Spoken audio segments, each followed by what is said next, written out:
adicionalmente, se ha descrito que afecta principalmente a la población adulta. Sin embargo, hasta 0,8 por cada 100.000 pacientes van a ser pacientes inferiores a 15 años, por lo cual es importante tenerlo presente, aunque no es lo más común. Y característicamente va a afectar a los hombres en una mayor prevalencia en comparación con las mujeres, pero no hay ninguna asociación, digamos, patogénica por la cual se presente esta relación. Entonces, como les mencionaba, cuando vemos países latinoamericanos como los de Sudamérica, y principalmente pues nosotros Colombia, tenemos una incidencia que llega a ser de 7,63 por cada 100.000 habitantes, y característicamente el factor desencadenante o la infección desencadenante relacionada es el virus del Zika, por lo cual pues también es importante tener presente este dato en mente.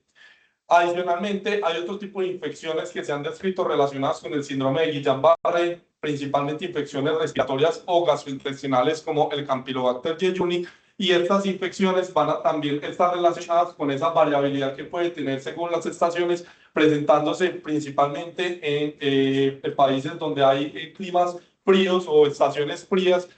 Vamos a tener una mayor incidencia de infección por Campylobacter jejuni y por virus respiratorios, por lo cual pues hay una mayor incidencia de esta patología hacia esta época del año. En cuanto a la fisiopatología, como mencionaba, hay dos factores que son principalmente los que van a generar o desencadenar el compromiso polineuroradicular, que son el desencadenante inmunológico, que va a estar relacionado con ese evento desencadenante, y una disrupción inmunomediada por toda esa respuesta inmunológica a ese desencadenante, que va a llevar a una desmielinización o una afectación de los axones y la mielina, que va a ser la causa por la cual se presentan las manifestaciones clínicas de nuestros pacientes. Clásicamente se han descrito dos variables según los hallazgos de la electromiografía. Pueden ser una polirradiculoneuropatía desmielinizante inflamatoria aguda, que es una de las más comunes, o por el contrario, la neuropatía axonal motora aguda. Entonces, como mencionaba, hay un evento desencadenante que es el que principalmente va a abrirnos la sospecha clínica en nuestros pacientes. Se describe que el periodo que pueden tener o que se puede asociar es incluso hasta 4 semanas posterior al evento. Como vimos, en mayor medida son las infecciones, pero también se han descrito con terapias inmunológicas, vacunaciones e incluso con cirugías. Y revisando el tema, encontré varios artículos o reportes de casos donde relacionaban cirugías ortopédicas con el desencadenamiento de un síndrome de Guillain-Barré en el posoperatorio, pero no es lo más común. En cuanto a las manifestaciones clínicas, entonces la presentación va a ser bastante heterogénea, y quizás esta sea una de las dificultades que tengamos al enfocar estos pacientes. Lo que se ha descrito como clásico o el compromiso clásico es el compromiso de debilidad que va a ir desde distal hacia proximal o en una forma ascendente, que adicionalmente al examen físico vamos a encontrar una hipo o arreflexia. Y adicionalmente se han descrito para las variantes o digamos un compromiso que va a ser puntual o localizado, que se van a relacionar principalmente al compromiso cervical con las variantes faringocervical braquial y la diplejía facial con parestesis. En cuanto a los síntomas, se ha mencionado que los pacientes pueden tener un compromiso que se va a intensificar más o menos hacia los 10 a 14 días, y por encima de las 4 semanas es raro que estos pacientes presenten sintomatología, y como vamos a ver más adelante, es el estadio máximo de la enfermedad, y en este punto es donde los pacientes van a tener un camino hacia pues digamos, la recuperación, o por el contrario van a tener un camino hacia la recaída. En cuanto a las manifestaciones ortopédicas, entonces es difícil encontrar bibliografía al respecto del compromiso del Guillain-Barré en el sistema musculoesquelético. Sin embargo, encontré un artículo que evaluó que fue diseñado para ortopedistas infantiles, tratando de abrir pues, o aumentar esa sospecha clínica de los pacientes, y engloban estas 5 afecciones. Lo primero, que los pacientes puedan tener debilidad muscular que va a progresar a una parálisis, que clínicamente se puede manifestar con un pie caído y alteraciones en la marcha. Finalmente, puede tener atrofia muscular que puede llevar o desencadenar cambios articulares. Adicionalmente, se ha descrito un compromiso axial o en la columna que puede repercutir en la postura de estos pacientes. Y finalmente, aquellos pacientes que progresan hacia la edad pues avanzada o pacientes en los que se presenta esta afección en la edad adulta pueden tener riesgo de osteopenia y por ende riesgo de fracturas asociadas. Entonces, en cuanto a la debilidad muscular y la parálisis, entonces, como mencionamos, es de los síntomas clásicos iniciales que se va a presentar más o menos entre los primeros a los 7 días posterior al evento desencadenante. Va a tener un compromiso que va a ser ascendente desde las extremidades inferiores y va a progresar hacia las extremidades superiores y pueden progresar o la debilidad puede ser tan severa que puede llevar a una parálisis plácida que clínicamente podríamos identificar estos pacientes con ausencia de los reflejos musculotendinosos profundos. En cuanto al pie caído y alteraciones para la marcha, entonces es bastante relacionada esta afectación en el Guillain-Barré por compromiso del nervio peroneo común, que va a llevar a un compromiso de los dorsiflexores y si tiene compromiso también del peroneo superficial de los evertores, que van a llevar o repercutir tanto en el equilibrio como en la marcha de estos pacientes, y es por esto que en esta población se ha descrito el uso de ortesis e incluso las cirugías para el control de esta manifestación. En cuanto a la atrofia muscular y los cambios articulares, entonces, nuevamente, como van a ser pacientes que van a tener una debilidad y por ende una parálisis, esto va a llevar a que haya un desuso de la extremidad que no vaya a estar estimulada con la actividad física y por ende no haya hipertrofia asociado a la denervación que puede haber secundario a la polineuroradiculopatía. Y esto puede progresar o puede ser tan severo que pueda llevar a contracturas articulares de los pacientes, posteriormente desencadenando cambios articulares que van a cambiar, digamos, el enfoque de manejo en cada uno de esas presentaciones. En cuanto al compromiso axial, entonces también se ha descrito que pueden tener debilidad de toda la musculatura paravertebral y por ende estos pacientes van a tener una inestabilidad postural o van a tener una debilidad postural que puede llevar a repercutir con dolor lumbar, incluso se ha descrito dolor dorsal, que pues es, digamos, un síntoma que no es tan común, pero también se ha relacionado, asociado a un dolor neuropático por el mismo compromiso pues, polineuroradicular. Sin embargo, como no lo había mencionado, pero característicamente el Guillain-Barré va a tener un compromiso que va a ser principalmente motor y no tan sensitivo. Y finalmente la osteopenia y el riesgo de fracturas que va a ser una consecuencia por la inmovilización, por el reposo, por el desuso, por la misma atrofia que tiene el paciente y que puede llevar a esos cambios o a esa osteopenia y por ende a fracturas pues en el transcurso de su evolución. Es por esto que uno de los objetivos principales en estos pacientes es tratar de iniciar la terapia activa de forma temprana para que tratemos de conservar o evitar que lleguemos a estos puntos en los pacientes. Entonces, este estudio que les traigo acá es un estudio evaluado en la población pediátrica que describieron algunas características clínicas y electrodiagnósticas. Fue un estudio prospectivo que incluyó 30 pacientes con una edad media de 6.2 años y tenían 12 de ellos polineuroradiculopatía y 18 de ellos tenían mononeuropatía axonal motor aguda. El seguimiento en promedio fue alrededor de 5 años y ellos, por lo traigo, es porque característicamente las manifestaciones que más describen también en la población pediátrica, porque la información pasada es casi toda de estudios en adultos,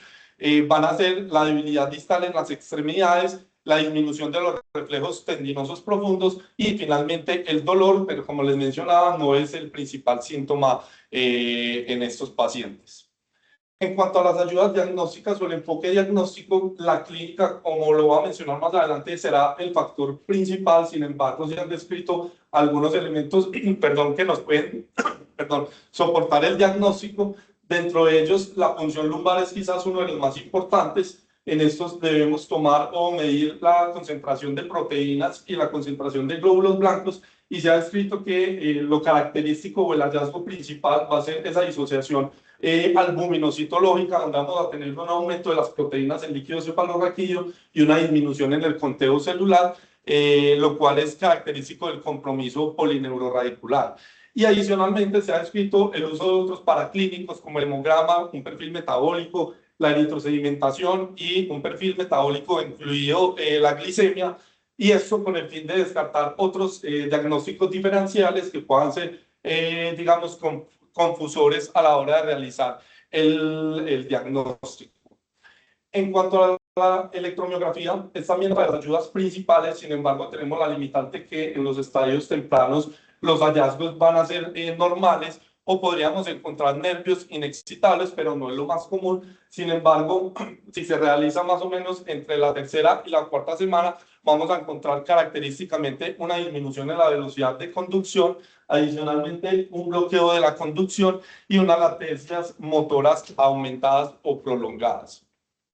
Entonces, como les mencionaba, el diagnóstico va a ser principalmente clínico, y este consenso o estos criterios descritos en el 2023 por la Sociedad Europea de Neurología solamente describe como los criterios esenciales los criterios que son clínicos, es decir, la debilidad que va a ser progresiva, que va a comprometer de miembros inferiores a miembros superiores, que haya una disminución o una ausencia de los reflejos tendinosos, y que haya una progresión o un empeoramiento de los síntomas que no vaya más allá de las 4 semanas, como lo habíamos mencionado. Sin embargo, hay otros hallazgos importantes que nos pueden soportar el diagnóstico, como lo habíamos mencionado, la ausencia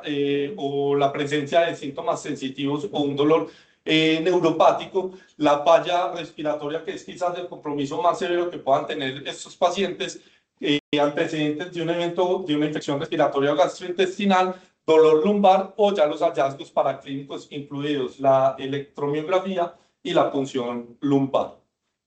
En cuanto al tratamiento, no me voy a detener mucho en esto porque no es de nuestro, digamos, nuestro enfoque, pero va a estar relacionado principalmente con el estadio en el que encontremos la enfermedad, y se va a categorizar en 3 estadios: una fase aguda, una fase progresiva y una fase o un estadio máximo, que ese estadio máximo va a ser por encima de las 4 semanas, donde ya el paciente va a tomar un curso o hacia la mejoría o hacia una recaída. Entonces, en la fase aguda, el principal riesgo que puedan tener estos pacientes es de desarrollar complicaciones y lesiones nerviosas. Se ha descrito que se debe iniciar la inmunoterapia tan pronto sea posible. No me voy a detener en esto, pero lo que se describe es el uso de plasmaféresis o el uso de inmunoglobulina. No están recomendados los esteroides en el uso de esta patología, y en aquellos que tengan un compromiso o tengamos un riesgo de compromiso respiratorio, un manejo en UCI. En cuanto a la fase progresiva, ya en esta vamos a encontrar son las secuelas que puedan tener o las complicaciones indirectas relacionadas con ese compromiso nervioso, por lo cual pues aquí el principal énfasis es en tratar de prevenir esas complicaciones, y entra a jugar la terapia física o la rehabilitación de una forma activa. Y finalmente el estadio máximo, que es dependiendo del curso que tome nuestro paciente, como lo vamos a enfocar. Pero entonces, relacionado principalmente con el tratamiento o las manifestaciones ortopédicas, entonces vamos a tener 2 posibilidades de manejo. Perdón, inicialmente la rehabilitación y en segunda medida la cirugía. Entonces, en cuanto a la rehabilitación, los objetivos que se describen en el manejo de los pacientes con Guillain-Barré es, primero, mejorar esa fuerza muscular y evitar que progrese la debilidad. Segundo, tratar de conservar unos arcos de movimiento, y que esos arcos de movimiento sean funcionales para que luego de que pase el episodio o la fase aguda, el paciente pueda ser, digamos, independiente o autónomo para continuar con su vida. Adicionalmente, se ha descrito que se debe realizar una terapia combinada que incluya tantos movimientos o terapia física de fortalecimiento, estiramientos y adicionalmente entrenamiento funcional, y para esto entra la terapia ocupacional como uno de los factores claves para rehabilitar esta población. Este estudio, realizado en población pediátrica con Guillain-Barré, una serie de casos que incluyeron solo 4 pacientes, como les mencioné, la bibliografía es muy escasa y los estudios son de muy bajo nivel de evidencia. La gran mayoría son series de casos con escasos casos. En este, entonces, sometieron a los pacientes a un protocolo de rehabilitación que combinaban tanto aspectos físicos, combinaban aspectos cognitivos y psicosociales. Y ellos concluyen que las intervenciones de rehabilitación van a facilitar esa recuperación del paciente, van a promover la independencia que puedan llegar a tener luego de la enfermedad, y adicionalmente van a repercutir o impactar en esa calidad de vida que tienen los pacientes. Y adicionalmente hay otros factores que van a estar relacionados en ese éxito de esa terapia, de esa rehabilitación, y es principalmente iniciar un proceso de rehabilitación de forma temprana, que haya un adecuado cumplimiento clínico por parte del médico prescriptor, que haya una adherencia al programa domiciliario luego de que continúe el manejo ambulatorio y finalmente pues que haya una familia comprometida y principalmente en la población infantil para que pueda realizar la rehabilitación de una forma adecuada. En cuanto al pie caído, que es una de las manifestaciones más comunes en el sistema musculoesquelético, entonces el uso de ortesis es el manejo conservador, digamos, de elección para estos pacientes. Lo que buscamos con estas ortesis es corregir esas alteraciones o esos imbalances que van a tener en la marcha por la debilidad de los diferentes grupos musculares de la pierna, que pues como hemos visto, a pesar de que estos pacientes pueden llevar a un uso crónico de estas ortesis y van a tener una adherencia y una, digamos, una restauración de su calidad de vida, esto no va a corregir la marcha, simplemente es un aditamento que le va a ayudar a corregir ese imbalance muscular, sin embargo no va a impactar en la fisiopatología del paciente. ¿Qué desventajas tenemos con las ortesis? Entonces, principalmente, pues la adherencia que para los pacientes puede llegar a ser incómodo de usar y en segunda medida, y menos importante, el componente estético que para algunos pueda ser relevante. Y adicionalmente, estos usos de ortesis se deben complementar con la rehabilitación física y esto es importante porque no solamente es mandar una ortesis y que el paciente continúe pues su marcha normal, sino que hay que también realizar constantemente terapia física para que con esto el paciente pueda fortalecer su musculatura y mejorar la debilidad y tratar de llegar al menos a un apoyo que sea plantígrado. Perdón. En cuanto a las transferencias tendinosas, entonces no está escrito un periodo límite de que uno pueda realizar un manejo con ortesis y posteriormente llevarlo a una transferencia tendinosa. Se ha escrito que dicen aquellos pacientes en los cuales haya fracasado el manejo ortésico y esto principalmente lo describen por aquellos pacientes que abandonan el uso de las ortesis o refieren que son incómodas o por el contrario empiezan con dolor o con otras manifestaciones asociadas, por lo cual pues entraríamos a considerar la posibilidad de realizar una transferencia tendinosa. A pesar de que las transferencias tendinosas están descritas para otro tipo de neuropatías, característicamente para el Guillain-Barré no hay estudios clínicos pues, o no hay bastante evidencia que soporte este tipo de transferencias, por lo cual se ha extrapolado estos procedimientos de otras manifestaciones como lo son pacientes con Charcot-Marie-Tooth o parálisis cerebral, que fueron inicialmente para las indicaciones a las cuales se describieron las transferencias tendinosas. ¿Qué requisitos debemos de tener al momento de realizar una transferencia? Entonces, lo primero es evaluar los grupos musculares del paciente para evaluar cuál es la fuerza que tiene y cuál es, digamos, identificar cuáles son las posibles transferencias que podemos realizar dependiendo del déficit que tenga, evaluar que ese donante muscular o tendinoso tenga una fuerza completa, que sea una fuerza 5/5, y finalmente se ha descrito que la preferencia está en aquellos grupos musculares que tengan una potencia muscular, una expulsión y una dirección que sea similar al tendón que está afectado o al tendón que vamos a transferir. El doctor Mayer en el año 37 nos describe entonces 5 principios de las transferencias. El primero es tratar de conservar o restablecer esa relación anatómica que va a haber entre el tendón y la vaina tendinosa. Eso está en relación con el tercer principio o el tercer criterio en el cual vamos a tratar de restaurar la tensión normal del tendón y adicionalmente tratando de conservar esa presencia dentro de la vaina tendinosa que realice un deslizamiento adecuado y que no sea un deslizamiento forzado. Finalmente, que se realice una inserción anatómica del tendón al cual vamos a transferir y finalmente que sea en una dirección o que vaya en una línea adecuada de tracción que vaya a suplir o a realizar el mismo vector de fuerza del tendón que estamos transfiriendo. Se han descrito 2 tipos de transferencia o 2 tipos de tendones posibles a transferir, aquellos que están en fase, y esto quiere decir que realizan la activación muscular en el mismo momento de la marcha que el tendón afectado, y los que están fuera de la base, que por el contrario no realizan esa activación muscular en el mismo momento de la marcha.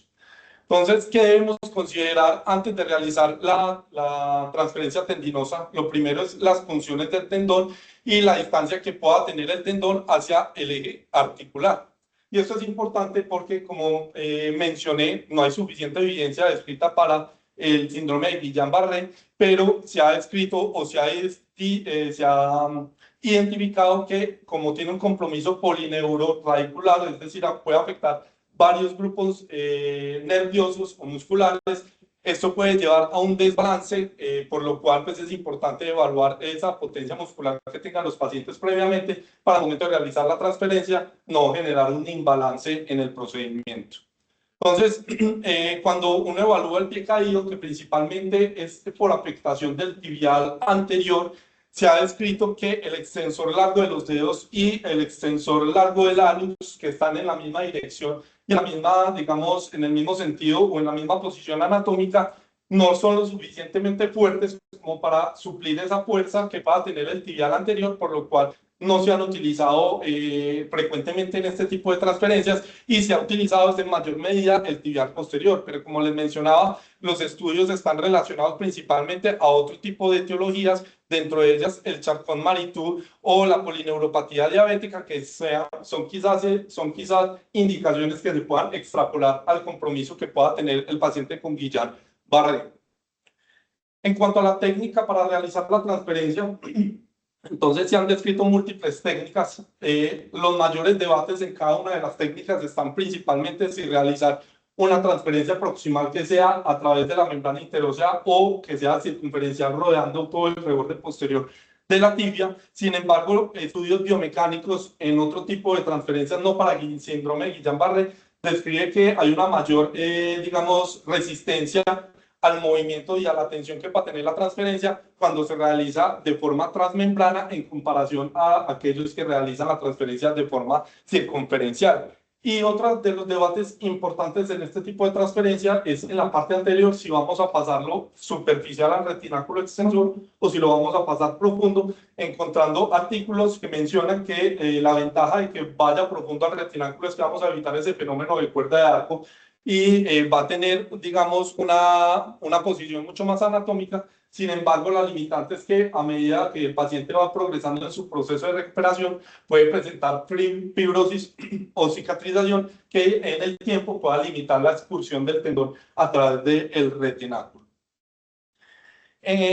Adicionalmente, entonces, otro de los puntos claves en la transferencia del tibial posterior que debemos entrar a considerar es donde se va a realizar la inserción distal una vez se realiza la transferencia. Para esto, entonces, nuevamente hay que individualizar cada uno de los pacientes porque cada uno va a tener unas manifestaciones o un balance del pie diferente y es para eso que debemos evaluar preoperatoriamente la fuerza muscular de cada uno de los dorsiflexores, plantiflexores, inversores y eversores. Porque si vamos a transferir el tibial posterior hacia la cuña lateral, que se ha descrito que cuando evaluamos en el plano coronal es el punto más central del pie, pues digamos que en teoría si no hay una afectación en el resto de los grupos musculares, se ha descrito que puedan tener una función neutra o que no va a llevar a un imbalance o un movimiento anormal de la transferencia. Por el contrario, si se lleva hacia la parte intermedia o hacia la cuña intermedia, o medial, pues por el vector en el cual está posicionado, vamos a tener una tendencia a la supinación dinámica cuando el paciente realiza una dorsiflexión y por el contrario, si lo realizamos la fijación hacia el cuboides, vamos a tener una eversión dinámica cuando el paciente realiza una contracción voluntaria para realizar la dorsiflexión. Entonces, nuevamente, esto es uno de los puntos importantes y creo que también esto es crucial en lo que vamos a evaluar del paciente del estado, que de acuerdo al balance que tenga el paciente, preoperatoriamente es de lo que vamos a determinar si necesita una fijación en la parte medial, pues en la zona media del pie o hacia la zona lateral, o si debemos adicionar otro tipo de procedimientos para darle balance al pie y lograrlo llevar a una posición plantígrada. Este estudio que traigo aquí es un estudio realizado en el 99. Lo traigo porque me pareció importante, donde describen el efecto que pueda tener el compromiso del peroneo superficial, es decir, si hay también una parálisis del peroneo corto y del peroneo largo, y esto tratando de evaluar, luego de realizar una transferencia tendinosa de actividad posterior, hacia dónde coge el pie o qué cambio en la posición del pie va a tener. Entonces incluyeron 10 pacientes adultos con lesión también del nervio fibular común realizaron la transferencia del tibial posterior y lo siguieron aproximadamente 78 meses. Característicamente, cuando realizaron el seguimiento final, ninguno de esos pacientes tenía una deformidad en pie plano y ninguno tenía un peroneo corto funcional, porque recordemos que tenía una lesión del peroneo del peroneo común, y esto es para describir que en ausencia de un peroneo corto, pues es poco probable que el paciente vaya a tener una desviación en valgo o un pie plano posterior a la transferencia del tibial posterior. Sin embargo, este otro estudio, que sí fue en un solo paciente con Guillain-Barré, una mujer de 51 años,